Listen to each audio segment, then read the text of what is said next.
இந்த எல்ஐசி பாத்தீங்கன்னா கூடிய சீக்கிரம் வந்து திவாலாக போகுது. ஏன்னா எல்ஐசி வந்து லாஸ்ட்ல போயிட்டு இருக்கு. நீங்க எல்ஐசி பாலிசியில போட்ட பணத்தை வந்து வெளியில எடுத்துருங்க அப்படின்னு சொல்லிட்டு சில பின் இன்ஃபுளுசர்ஸ் பேசுறாங்க. அது உண்மையான்னு கேட்டீங்கன்னா இல்ல, அது வந்து ஃபேக். ஏன்னு பாத்தீங்கன்னா எல்ஐசி பாத்தீங்கன்னா லாஸ்ட் குவார்டர்ல பாத்தீங்கன்னா ப்ராஃபிட் பாத்தீங்கன்னா 10,544 crores வந்து ப்ராஃபிட் பண்ணிருக்காங்க.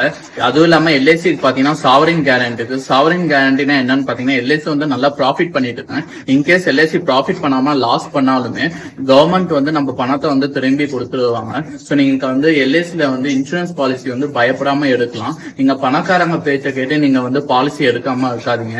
ஏன்னா பினான்சியல் ப்ராடக்ட்ஸ்லயே பாத்தீங்கன்னா மிடில் கிளாஸ் பீப்புளுக்கும் லோயர் மிடில் கிளாஸ் பீப்புளுக்கும் பெஸ்ட் பினான்சியல் ப்ராடக்ட் எதுன்னு பாத்தீங்கன்னா கண்டிப்பா டேர்ம் இன்சூரன்ஸ் மட்டும் தான். அதுக்கும் உங்களை போயிட்டு எல்லா பணத்தையும் எல்ஐசிலே போயிட்டு பாலிசி எடுக்க சொல்ல, நீங்க வந்து சேஃபா இருக்கணும். ரிட்டர்ன்ஸ் கம்மியா இருந்தாலும் பரவாயில்ல, ரிஸ்க் உங்களுக்கு வேணாம்னு நினைக்கிற பணத்தை மட்டும் நீங்க வந்து எல்ஐசில வந்து பாலிசி எடுக்கலாம்.